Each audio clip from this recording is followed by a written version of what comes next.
Hello po sa inyong lahat mga ka-crypto. Ako po si Pinoy Crypto Trader at sa video na ito ay atin pong pag-uusapan ang tungkol dito kay MetaMask. Kaya yan, isa po itong wallet.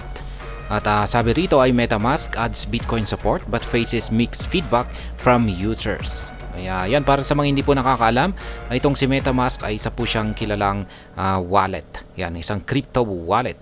Yun nga lang at medyo technical po itong gamitin.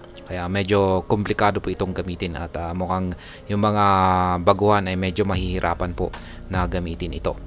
Pero ayan, masasabi ko po na kung tayo ay maglalaan lamang po ng oras para pag-aralan ito ay ayan, magagamit na rin po natin at okay na rin po siyang gamitin bilang isang wallet.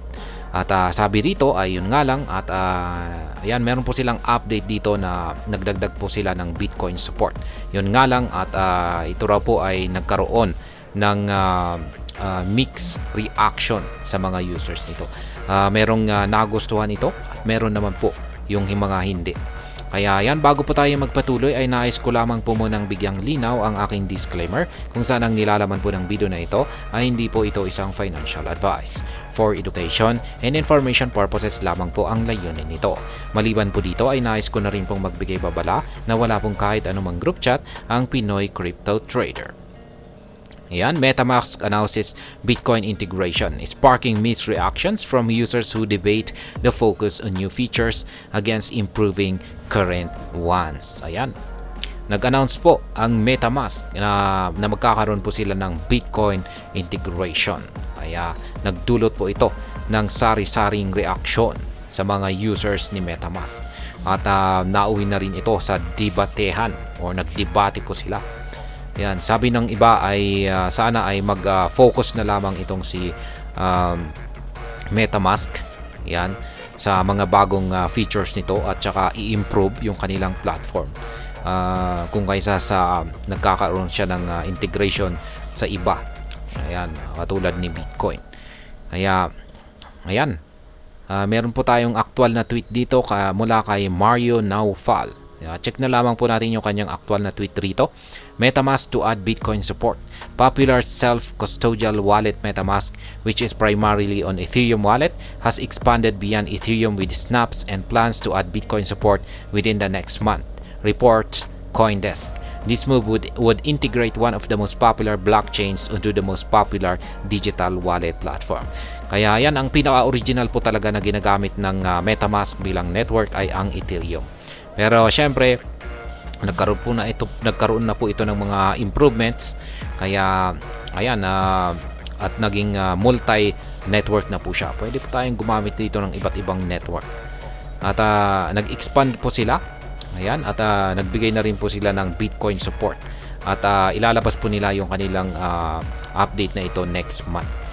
Ayon po ito sa report ni CoinDesk.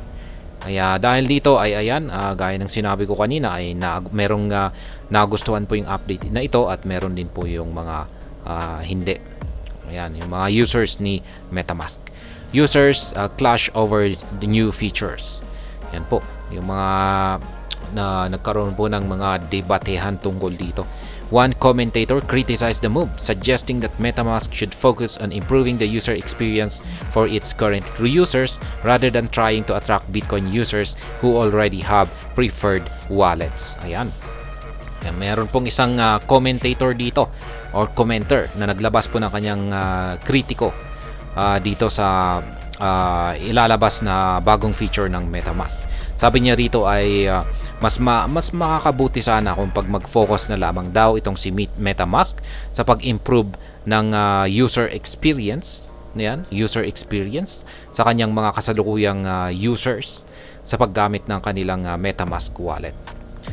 Kung kaysa sa sinusubukan nilang i-attract yung mga Bitcoin users na gamitin yung kanilang wallet na si MetaMask. Kasi yung mga Bitcoin users na ito ay meron na po silang mga preferred or mas napiling mga wallets na mas nararapat kay Bitcoin. Ayan, mukhang may point naman po ang commenter na ito. Ayan, sa napakarami man namang mga wallets dyan.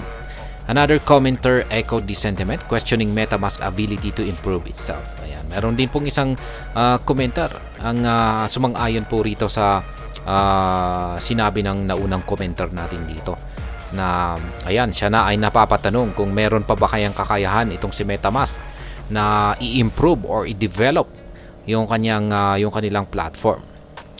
Conversely, some users have expressed enthusiasm noting that they had anticipated such a feature.